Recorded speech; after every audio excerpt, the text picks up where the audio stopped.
Bonjour mes bien-aimés frères et sœurs. Que la grâce et la miséricorde de Dieu notre Père et celle de Jésus-Christ notre merveilleux Seigneur soient sur vous. Mes bien-aimés, j'ai une question importante pour vous.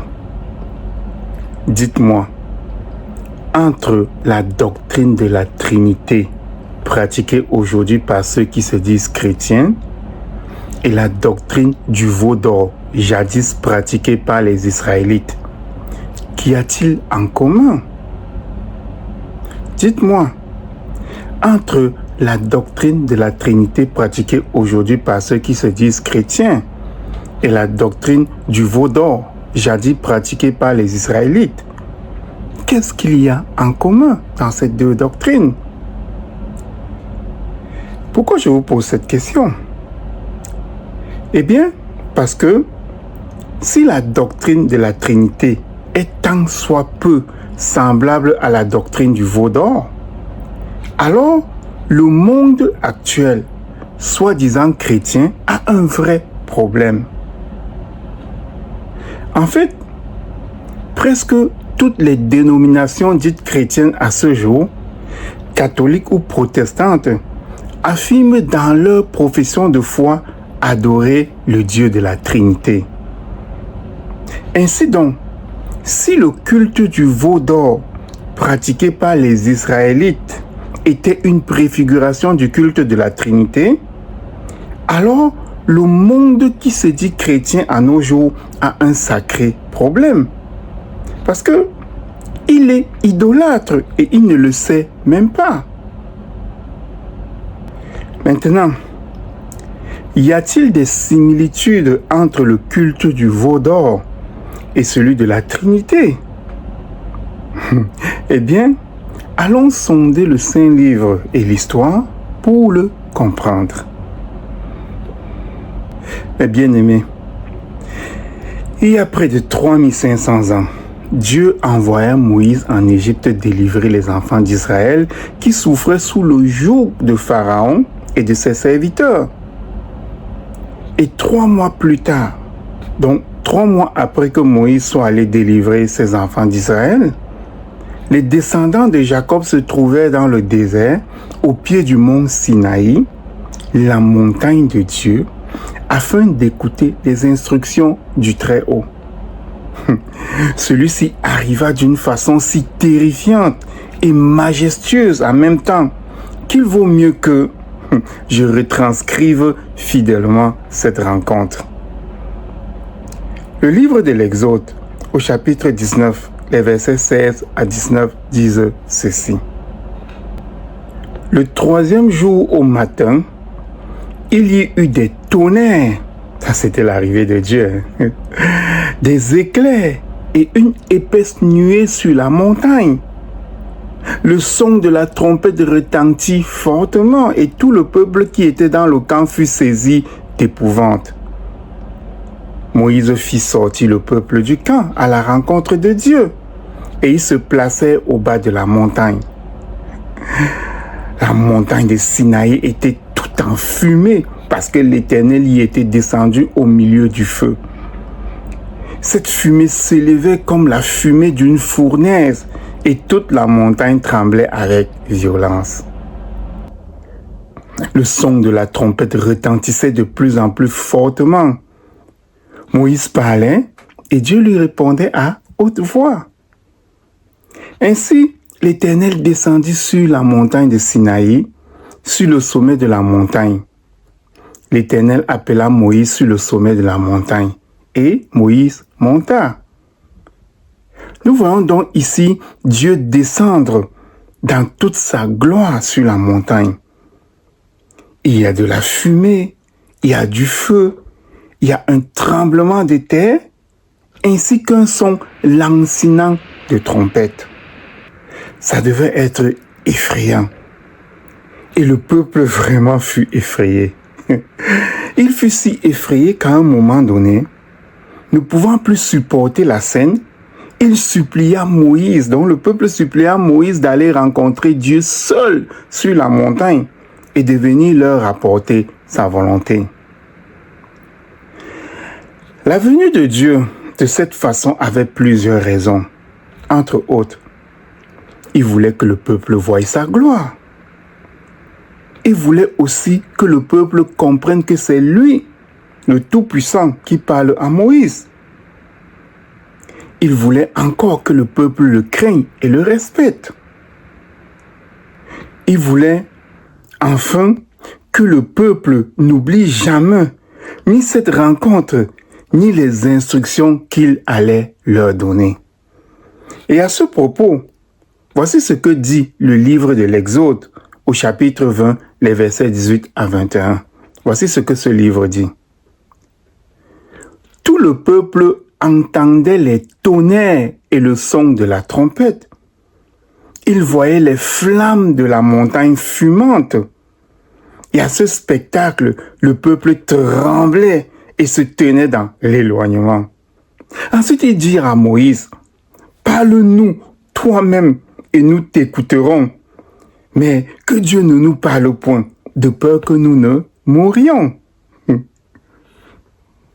Et Moïse dit au peuple, « Ne vous effrayez pas, car c'est pour vous mettre à l'épreuve. » Écoutez, c'est pour vous mettre à l'épreuve que Dieu est venu. Et c'est pour que vous ayez sa crainte devant les yeux, afin que vous ne péchiez point. Et le peuple restait dans l'éloignement. Mais Moïse s'approcha de la nuée où était Dieu. Le peuple était donc terrifié, comme l'Éternel le souhaitait. Et c'est au cours de ce face-à-face que le Père Céleste va leur donner les 10 paroles qui constituent les piliers de la relation avec Dieu. Ces 10 paroles qu'on appelle communément les 10 commandements. Et dans ces paroles sacrées, 2 seulement vont faire l'objet de notre leçon aujourd'hui. Et ce seront les premiers et le deuxième commandement. Ces 2 commandements disent ceci. Je suis l'Éternel, ton Dieu, qui t'ai fait sortir du pays d'Égypte, de la maison de servitude. Tu n'auras pas d'autre Dieu devant ma face. Tu ne te feras point d'image taillée, ni de représentation quelconque des choses qui sont en haut dans les cieux, qui sont en bas sur la terre et qui sont dans les eaux plus bas que la terre.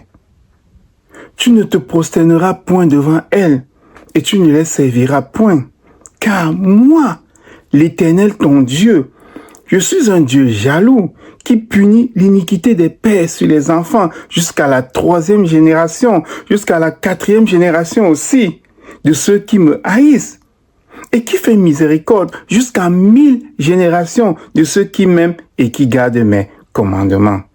Voyez-vous, Dieu est un Dieu jaloux qui punit l'iniquité des pères sur les enfants jusqu'à la 3e et la 4e génération de ceux qui le haïssent et qui fait miséricorde jusqu'à 1000 générations à ceux qui l'aiment et qui gardent ses commandements. Voilà donc les premières paroles de Dieu aux enfants de Jacob. Voilà ses premières doléances. Le caractère unique de sa personne lui tenait tellement à cœur que c'est la première mise en garde qu'il fait aux enfants d'Israël. Mais pensez-vous que ce déploiement de force de l'Éternel, pensez-vous que ce déploiement de l'Éternel pour leur apporter cette mise en garde, vous pensez que ce déploiement va impressionner les Israélites? Eh bien, la suite du récit va nous le dire. Ainsi donc, parce que les enfants de Jacob sont trop effrayés pour prendre toutes les paroles de Dieu, ce dernier va appeler Moïse sur la montagne où il va aller séjourner pendant 40 jours sans manger ni boire d'eau.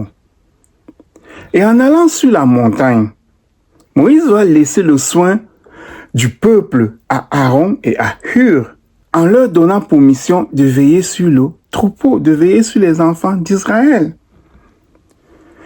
Seulement, le peuple ne voyant pas Moïse revenir après un certain nombre de jours, pressa Aaron, leur dirigeant, afin qu'il leur fabriquât un Dieu selon leur propre désir. Voici ce que le livre de l'Exode, au chapitre 32, les versets 1 à 4 dit à ce propos. Le peuple, voyant que Moïse tardait à descendre de la montagne, s'assembla autour d'Aaron et lui dit, « Allons, fais-nous un Dieu qui marche devant nous, car ce Moïse, cet homme qui nous a fait sortir du pays d'Égypte, nous ne savons ce qu'il est devenu. » Alors Aaron leur dit, Aaron le frère de Moïse, il ne s'inquiète même pas de son frère, il leur dit ceci, « ôtez les anneaux d'or qui sont aux oreilles de vos femmes, de vos fils et de vos filles, et apportez-les-moi. » Et tous ôtèrent les anneaux d'or qui étaient à leurs oreilles, et ils les apportèrent à Aaron. Il les reçut de leurs mains, jeta l'or dans un moule, et fit un veau en fonte. Et ensuite il dit, « Israël, voici ton Dieu qui t'a fait sortir du pays d'Égypte. » Mes bien-aimés, ce passage nous montre que, même si le peuple a été émerveillé et terrifié par la démonstration de force, la démonstration et l'apparition de l'Éternel, il a transgressé à la première occasion les deux commandements les plus chers à leur Dieu. Ainsi donc, si nous résumons cet épisode de la vie des enfants de Jacob, nous verrons que, premièrement, Dieu leur envoie un libérateur qui les extirpe des griffes de Pharaon et de celui de ses serviteurs. Et ce libérateur, c'est qui? C'est Moïse. Ensuite, ils vont marcher 3 mois dans le désert, arriver à la montagne de Dieu. Ils vont faire l'expérience de l'apparition de l'Éternel. Ils vont être instruits de ce qui lui est cher. Mais sitôt que leur leader, Moïse, va s'absenter pour aller vers Dieu, ils vont se mettre avec leurs dirigeants pour transgresser les deux commandements les plus importants au Tout-Puissant, à savoir se fabriquer puis adorer un Dieu qui ne ressemble en rien au Dieu qui les a sauvés. Maintenant, est-ce que la doctrine de la Trinité marche dans le même sillage que la doctrine du veau d'or? Je vous pose la question. Est-ce que la doctrine de la Trinité marche dans le même sillage que la doctrine du veau d'or? Mes bien-aimés, la doctrine de la Trinité est abordée en l'an 325 de notre ère au concile de Nicée, 3 siècles après que Jésus-Christ ait libéré les chrétiens du joug du péché. Remarquez que cette doctrine apparaît 3 siècles après la libération du joug du péché des enfants de Dieu, les chrétiens, tout comme la doctrine du veau d'or voit le jour 3 mois après la libération du joug de l'Égypte des enfants de Dieu, les Israélites. Le même chiffre 3. 3 siècles, 3 mois. Mes frères et sœurs, lorsque nous lisons les Saintes Écritures, nous constatons que le chiffre 3, dans une règle générale biblique, est presque tout le temps utilisé soit pour l'accomplissement d'une promesse, soit pour la réalisation d'un miracle, soit simplement pour annoncer un événement marquant de l'histoire. Par exemple, Jésus reste en terre 3 jours, puis il ressuscite. Un autre exemple, Jonas reste 3 jours dans le ventre du poisson, dans le ventre de la baleine, avant d'être délivré. Encore un autre exemple, Joseph, le fils de Jacob, il explique aux prisonniers de Pharaon que 3 jours après les songes qu'il leur a expliqués, ils vont avoir un jugement, etc. Ainsi donc, d'une façon mystérieuse, les deux événements, à savoir d'un côté le culte du veau d'or et d'un autre côté celui de la Trinité, utilisent le même multiplicateur, c'est-à-dire le 3, pour s'exprimer dans le temps. Certains peuvent y voir une coïncidence. Certains peuvent y voir un hasard. Mais moi, non. Car si la Bible est un livre inspiré, rien ne peut s'y trouver par hasard. La deuxième grande similitude entre la doctrine du veau d'or et celle de la Trinité est que c'est le premier grand péché commis par les Israélites et par les chrétiens. Le premier grand péché que les Israélites commettent après être libérés de l'Égypte. Et c'est aussi le premier grand péché que les chrétiens commettent après être libérés du péché par Jésus-Christ. Avant le veau d'or, les enfants de Jacob étaient plutôt corrects. De même, avant cette fable de la doctrine de la Trinité, le christianisme était sans problème. On avait bien sûr quelques petits problèmes d'interprétation par-ci par-là, mais la seule vraie menace venait de l'extérieur. On voyait des chrétiens persécutés par les gens du dehors. Mais seulement, après l'invention de cette doctrine, le christianisme s'est mis à se détériorer réellement pour ensuite continuer son délit dans d'autres idolâtries plus ignobles les unes que les autres. La troisième grande similitude entre la doctrine du veau d'or et celle de la Trinité est que autant Aaron et Hur, dirigeants du peuple, ont été poussés par celui-ci pour fabriquer le veau d'or, autant ce sont les dirigeants de l'Église, poussés par leur envie de satisfaire des fidèles de plus en plus friands de fables, qui ont fabriqué cette Trinité. À cette époque-là, les dirigeants de l'Église veulent fasciner. Ils veulent marquer l'écart entre les fidèles et eux. Et la création d'un mystère que seuls les hommes de Dieu ont le privilège de comprendre est une belle occasion pour établir et consolider une suprématie sur les fidèles. Et un peu contraints de construire cette supériorité vis-à-vis des fidèles, ils ont créé cette monstruosité, tout comme les enfants d'Israël l'ont fait avec le veau d'or. La quatrième et sans doute la plus grande des similitudes entre la doctrine du veau d'or et la doctrine de la Trinité est celle-ci. Dieu est apparu aux enfants d'Israël et leur a montré qui il est et ce qu'il n'aime pas. Ensuite, Jésus-Christ est venu autant dans le monde avec la parole de Dieu pour montrer aux chrétiens ce que Dieu est et ce qu'il n'aime pas.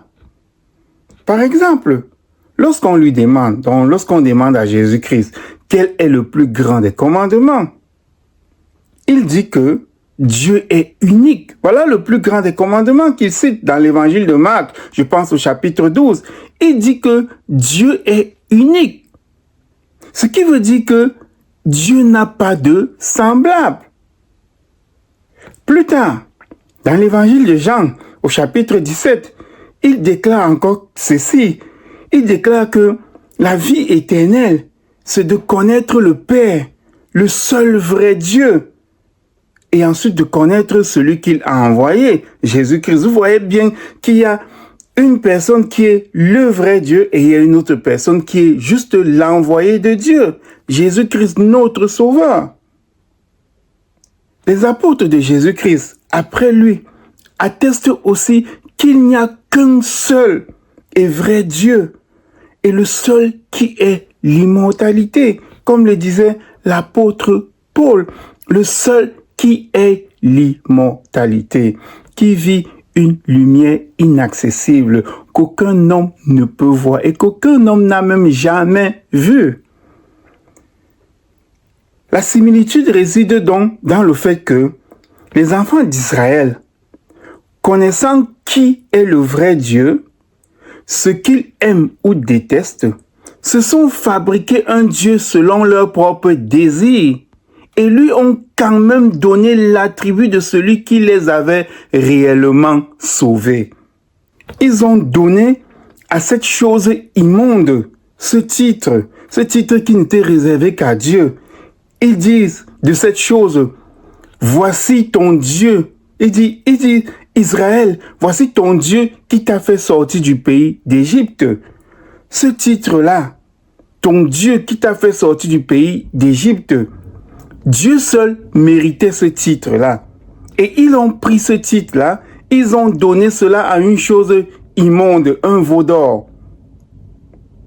De même, lorsque ces dirigeants hérétiques de l'Église se sont fabriqués un Dieu selon leur désir, le Dieu Train, qui ressemble étrangement au Dieu des triades païennes, alors lorsqu'ils ont créé ce Dieu immonde, ils ont forcé les gens à l'adopter comme étant le Dieu tout-puissant, bien que cette construction trinitaire, par ses images, violait le second commandement de Dieu, sans parler du premier commandement qu'ils avaient piétiné en déclarant que l'Éternel avait deux êtres semblables à lui. Mes bien-aimés, lorsque Dieu, sur la montagne avec Moïse, se rend compte que le peuple transgresse ses paroles, que fait-il? Eh bien, allons lire dans la parole de Dieu. Dans le livre de l'Exode, au chapitre 32, les versets 7 à 10, il est dit ceci. L'Éternel dit à Moïse, va, descends, car ton peuple que tu as fait sortir du pays d'Égypte s'est corrompu. Ils se sont promptement écartés de la voie que je leur avais prescrite. Ils se sont fait un veau en fonte. Ils se sont prosternés devant lui. Ils lui ont offert des sacrifices. Et ils ont dit, Israël, voici ton Dieu qui t'a fait sortir du pays d'Égypte. L'Éternel dit à Moïse, je vois que ce peuple est un peuple au cou roide. Maintenant, laisse-moi. Ma colère va s'enflammer contre eux et je les consumerai. Mais je ferai de toi une grande nation. Nous voyons donc l'Éternel s'enflammer de colère parce que ceux qu'il prend comme ses enfants ne suivent que les penchants de leur mauvais cœur. Ils oublient ses instructions et se créent des dieux selon qu'ils l'entendent, selon les penchants de leur méchant cœur. Moïse va supplier Dieu de ne pas faire mal à ce peuple et il va obtenir gain de cause. Mais lorsqu'il descend de la montagne, il frappe de mort ceux qui se sont rebellés contre la parole de Dieu. Mes bien-aimés, que pensez-vous que Jésus-Christ fera lorsqu'à son retour, il verra qu'on ne s'est pas tenu à la seule saine doctrine qu'il a enseignée? Qu'est-ce que vous pensez qu'il va faire? Va-t-il faire comme Moïse? Punir ceux qui se sont rendus coupables de pécher contre Dieu? Que pensez-vous que Jésus-Christ va faire? Lorsqu'à son retour, il verra qu'on ne s'en est pas tenu à la seule saine doctrine qu'il a enseignée. Que pensez-vous qu'il va faire? Cette saine doctrine parlait-elle de Trinité? Je vous pose la question. Cette saine doctrine a-t-elle une seule fois fait allusion à la Trinité? Mais bien aimés, à beaucoup, on a fermé les yeux afin qu'ils ne voient pas. On leur a fermé les oreilles pour qu'ils n'entendent pas, de peur qu'ils ne voient et n'entendent, puissent se répandre et que Dieu soit obligé de les sauver. Ça, c'est pas moi qui le dis, hein. Ce n'est pas moi qui le dis, mais c'est Jésus-Christ lui-même qui le dit.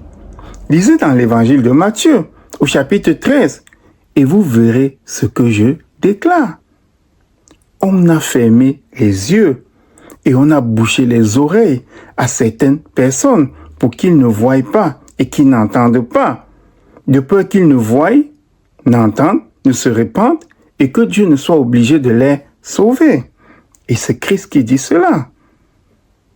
Oui, on a donc fermé les yeux à certaines personnes pour que, même si c'est évident que le parcours des enfants d'Israël avec Dieu préfigurait le parcours des enfants de Christ avec Dieu, eh bien, on leur a fermé les yeux afin qu'ils ne le voient pas et on leur a bouché les oreilles afin qu'ils ne le comprennent pas. Mais ceux qui sont les véritables enfants de Dieu comprennent cette préfiguration. Ils comprennent aussi qui est Dieu et respectent ce qu'il dit. Dans le livre de Jérémie, au chapitre 7, s'adressant à Israël, l'Éternel dit ceci.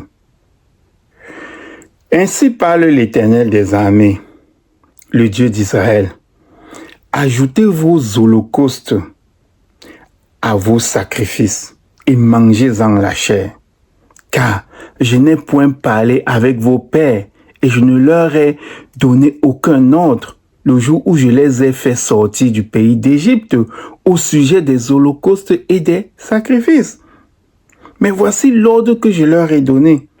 Écoutez ma voix et je serai votre Dieu et vous serez mon peuple. Écoutez ma voix et vous serez mon peuple et je serai votre Dieu.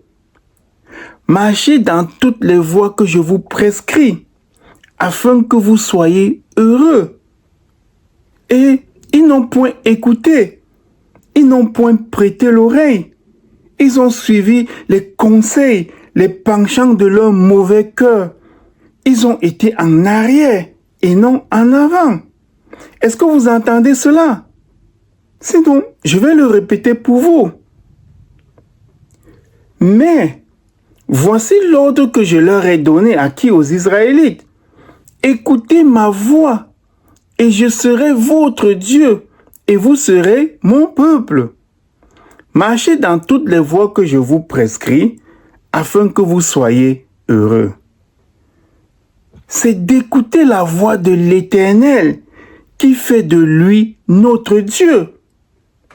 C'est écouter la voix de l'Éternel qui fait de lui notre Dieu. C'est de marcher dans les voies qu'il nous a prescrites, qui nous rend heureux. Ce que vous disent les gens de la part de Dieu, ou bien ce que vous disent les gens concernant Dieu, mais qui n'est pas clairement explicite dans les Saintes Écritures, ça ne vient pas de Dieu. Vous devez rejeter cela. La lettre aux Hébreux commence ainsi.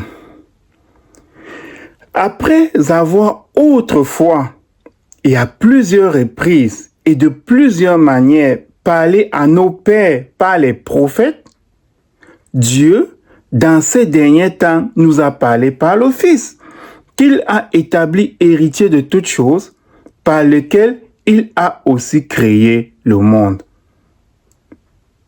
Ce passage montre que Dieu a parlé par des prophètes. Ensuite, il a parlé par son Fils. Et le plus important de cette parole de Dieu est consigné dans les Saintes Écritures. Lors donc des gens vous apportent des doctrines qui ne sont pas de Christ, comment les écoutez-vous? L'apôtre Paul ne disait-il pas que si quelqu'un vous apporte un autre évangile que celui que Christ et les apôtres et lui ont apporté, qu'il soit anathème? Et ce même apôtre ne disait-il pas qu'il ne faut pas extrapoler les Écritures, c'est-à-dire ne pas aller au-delà de ce qui est écrit?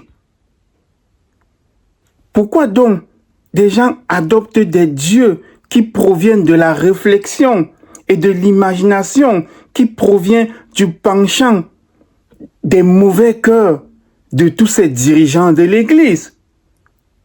Pourquoi et comment? Pour conclure dans cette leçon, mes bien-aimés frères et sœurs, nous avons appris que la doctrine du veau d'or et celle de la Trinité ont des similitudes qui nous incitent à revoir nos positions si nous croyons en cette doctrine de la Trinité. Les personnes qui ont adoré le veau d'or ont été punies sévèrement.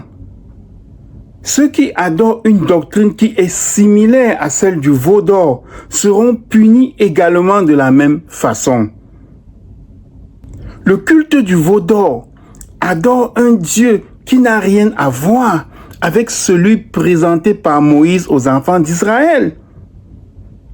Pareillement, le culte de la Trinité adore un Dieu qui n'a rien à voir avec celui que Christ a présenté aux chrétiens. Dans la parole de Dieu, on ne verra écrit nulle part que croire en la Trinité nous apporte la vie éternelle. Cependant, croire en cette doctrine comporte un énorme risque. Et c'est quoi ce risque-là? Ce risque-là est celui d'enfreindre le premier et le deuxième commandement de Dieu.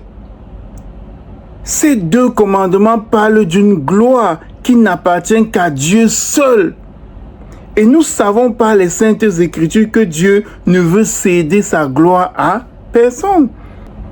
Si donc vous écoutez et croyez en des personnes qui vous disent que cette gloire, ils la partagent avec deux autres entités qui sont en même temps lui, mais ayant leur propre personnalité, le Fils et l'Esprit, alors prenez garde à ce qui peut vous arriver.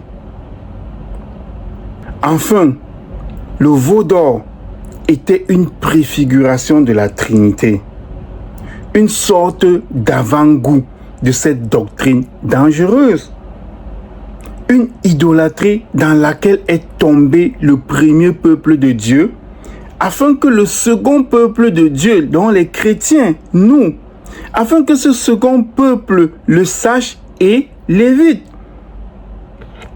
Qu'est-ce que l'apôtre Paul disait?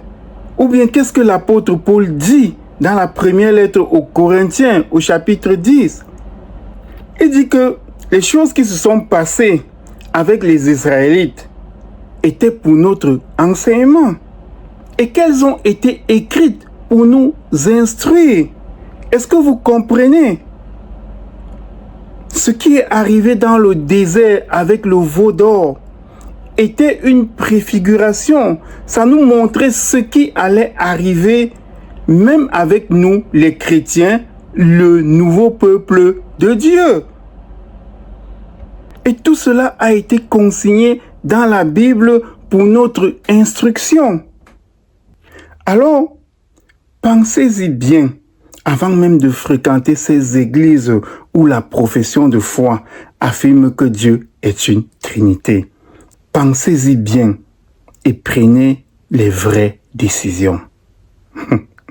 Soyez bénis, mes bien-aimés frères et sœurs.